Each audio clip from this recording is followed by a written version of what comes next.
swim. Faith is when you're moving and you've left everything you've ever known. God mostly talks to people in the desert who are down on their knees alone.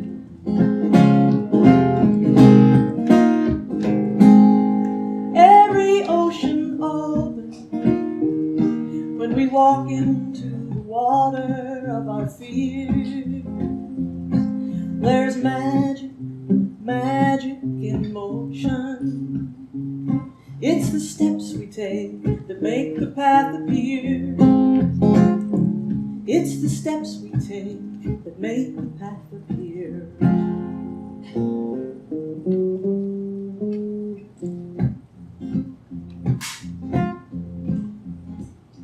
When we find ourselves on the edge of the sea inside our hearts, we're on sacred ground. When we're lost and found, step right in, step right in. I swear the water parts between the desert and the sea.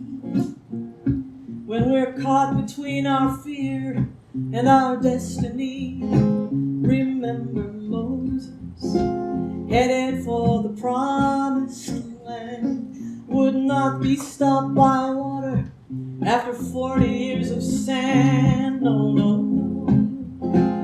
no, no, no, no, no, no, no, no. You can't sink, you can't swim, you can't step out, you can't step in. It's entirely up to you.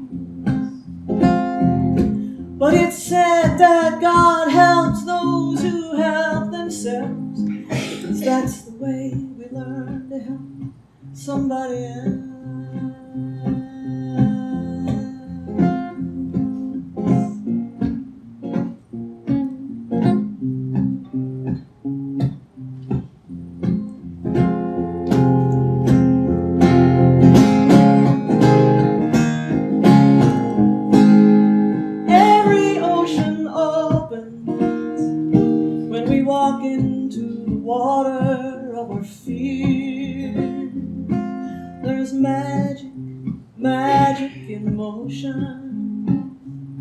It's the steps we take that make the path appear. It's the steps we take that make the path appear. That's why when Moses came to the water, Moses stepped right in.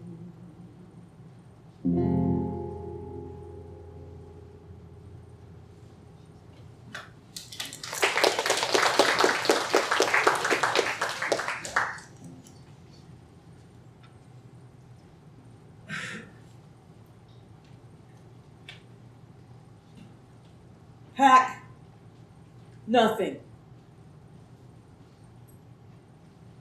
Bring only your determination to serve and your willingness to be free. Do not wait for the bread to rise. Take nourishment for the journey, but eat standing up. Be ready to move at a moment's notice.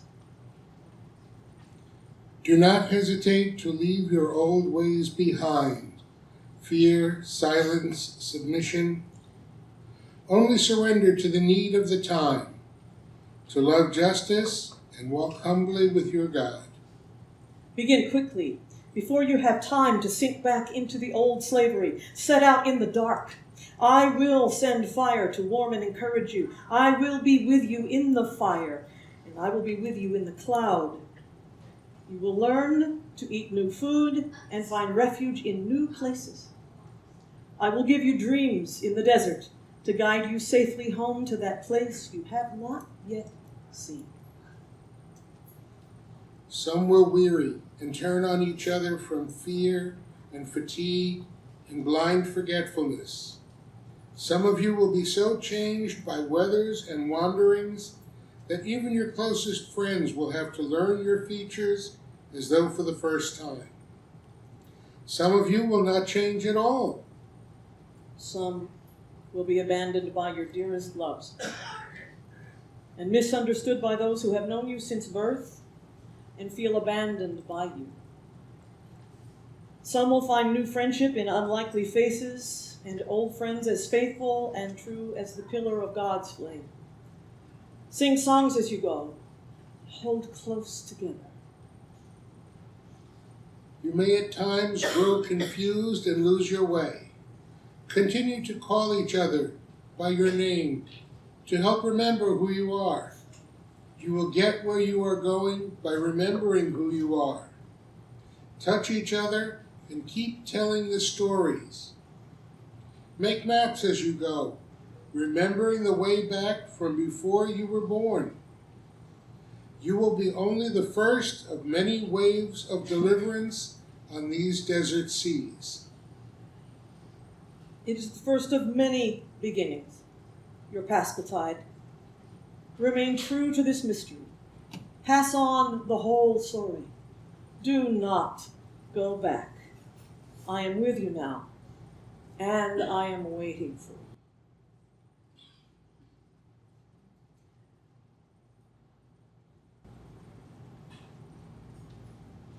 I so love this poem of Passover remembrance by Olive Renee Bozart from her book Woman Priest. Pack nothing. Bring only your determination to serve and your willingness to be free. Do not wait for the bread to rise. As the beloved Jewish holy days of Passover come to a close this season of renewal, as we seek to become a people of wholeness, we tell again the story of the Israelites emerging from generations of slavery in Egypt to learn freedom through their faith. In the Hebrew Scriptures, in the book of Exodus, begins with the story of the wicked Pharaoh who feared the Israelites' increasing power and orders them into slavery, and further, terrified at their growing numbers, commanded that all Hebrew baby boys were to be tossed into the Nile River to drown. But Moses was saved when his mother, Jochebed, placed him into a basket hidden among the reeds along the banks of the river. And that basket was then found by the princess of Egypt, Batya, Pharaoh's own daughter. Batya named him Moses, and through a wonderful twist in the story, raised him as her own with the help of his own mother and his sister Miriam. But Batya never knew that they were Moses' family. Then Moses grew up, and despite having been raised in absolute privilege, his heart was broken by the suffering of the Jewish people until finally God speaks to him from a burning bush and tells him to go tell Pharaoh, "Let my people go." Which we know Pharaoh did not do.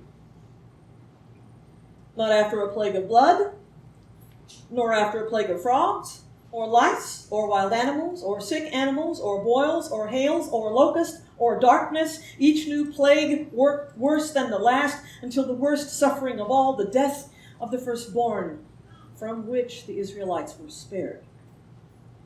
With that, Pharaoh had finally had enough and ran to Moses saying, "Go and take all the Jews with you." And Moses said to the Israelites, "Grab only what you can carry. Do not wait for the bread to rise. We must prepare to leave at once." Amen. And so, the Jews left Egypt with only the sacks on their backs and the faith in their hearts.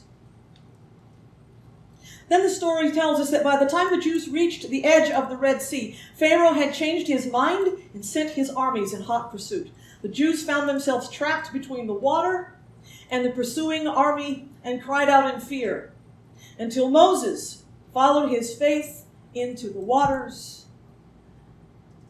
and it split open, and the Jews walked across on dry land. The sea then closed behind them over Pharaoh's armies, and finally the Jews were liberated. Well, except from themselves. from human nature, from history and habit. It is from this point on that the Hebrew Scriptures begin to teach us how hard it is to liberate ourselves. Pack nothing, the poet says. Bring only your determination to serve and your willingness to be free. Do not hesitate to leave your old ways behind. A beloved spiritual advisor of mine once advised me, go ahead. Run from your trouble. Problem is, you will have to take yourself with you. Indeed. How many of us have thought at some point in our lives that if we could just change our zip code, we could change everything? Growing up, I thought if I could just get to college, then I'd be fine. And then after college, I thought if I could just get out of Oklahoma, then I'd be fine.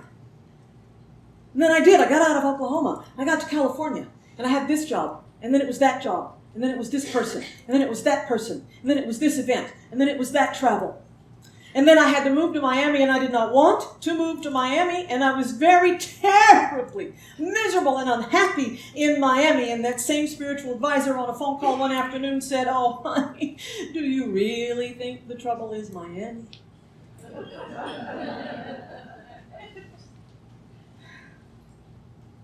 I bet some of y'all have done some of that too. And even if we really have done a lot of work to leave some of our old ways, our destructive ways, our deluded ways, our painful and pointless ways behind, even when we've come so far and tried so hard, we still find ourselves going along feeling pretty good about it all, and then we trip over something we thought we'd already left behind. An old battered bag that follows us. Sometimes, no matter how much we think we want to be free, we are yet learning to be willing to be free. Pack nothing. Bring only your determination to serve and your willingness to be free. Being free can be complicated. We think it's the answer, but it's the beginning. Fear can seem easier. Silence can seem easier. Submission can seem easier. The paradox about freedom, though, is that to be free actually means we have to take responsibility for ourselves.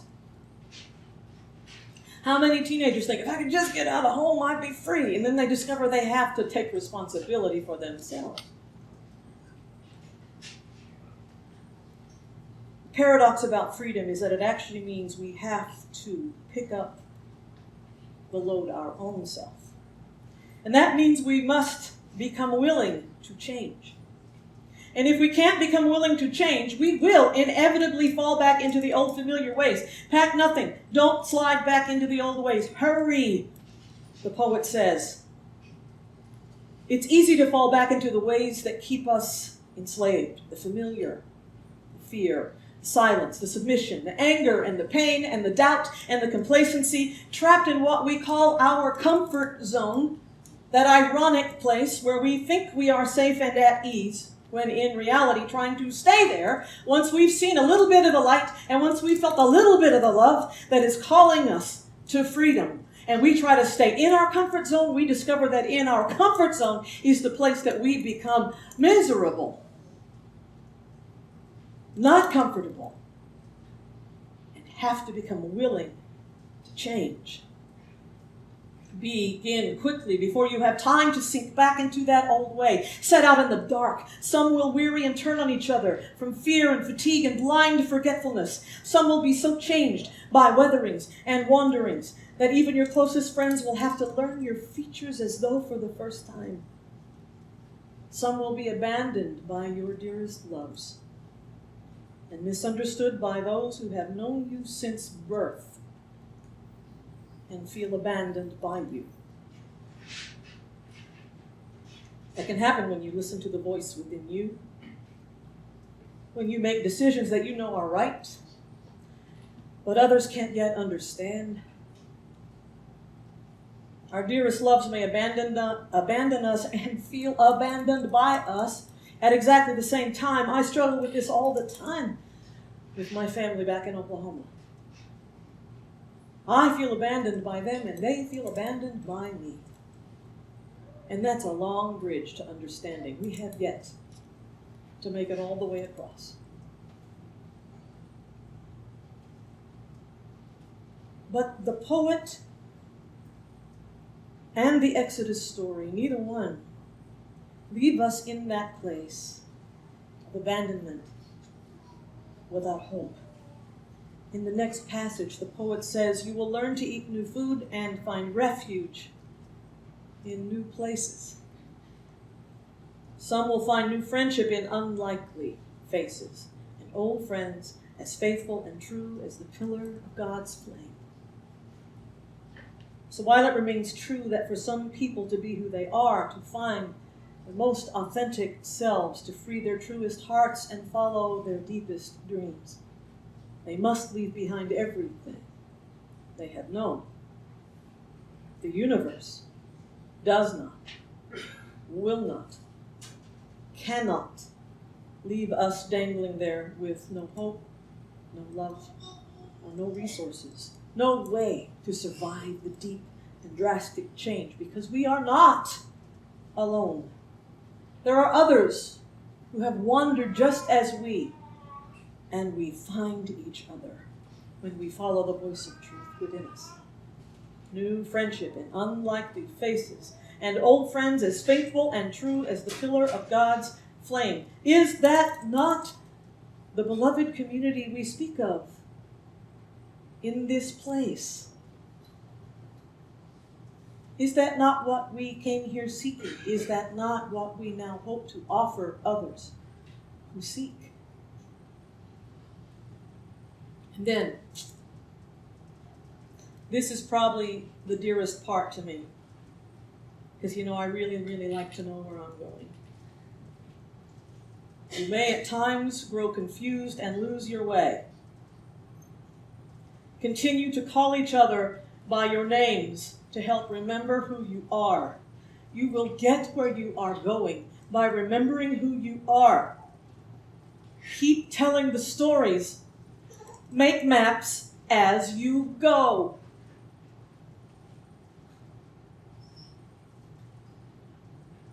This is the power of learning to live under covenant together, as we do here in this place with the covenant that we say at the beginning of every service here.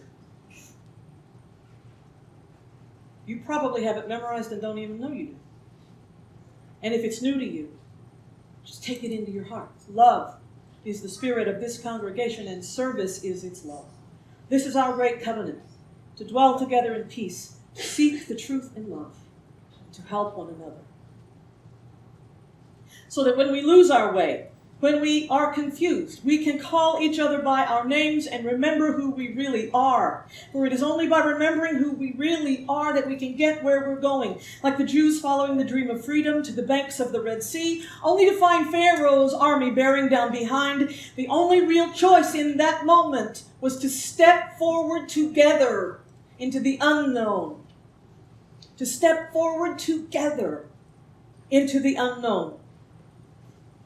Maybe sitting here this morning, you too find yourself at the edge of the sea inside your heart, ready to take the next step for yourself, for your family, for this congregation, for this community. Maybe you know what it is. Maybe you don't. Maybe we really are all making maps as we go. We've made a covenant to walk together, work together, heal ourselves and our world. We made a commitment to be a light of liberal religion in this place and in our time. We made vows to take up our oars and row this river together. And when we grow confused and lose our way, we have promised to call each other by our names, that we will remember who we are and what we have set out to do, to live this way of love, to follow our vision and fulfill the yearning for justice and peace in this place and in this time, our own moment in the history of humankind. Not that the things that are happening now are new, but they are new to us, and it is our turn to take responsibility for the freedom that would be ours and this community in the way of love. We may find ourselves caught between the waters of the unknown, neck deep and rising, and the trouble we know bearing down behind, and realizing that getting free is not the end, it is the beginning.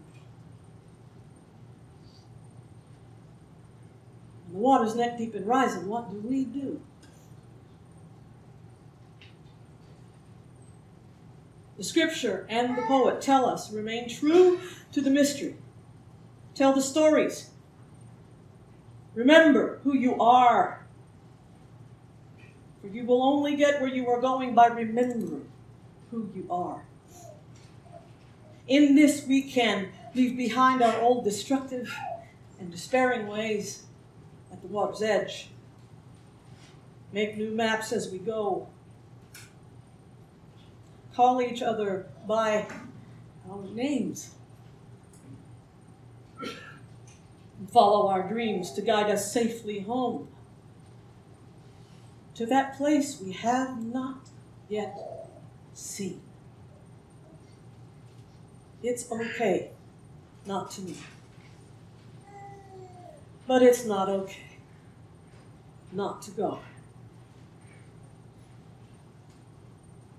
That's why when Moses came to the water, Moses stepped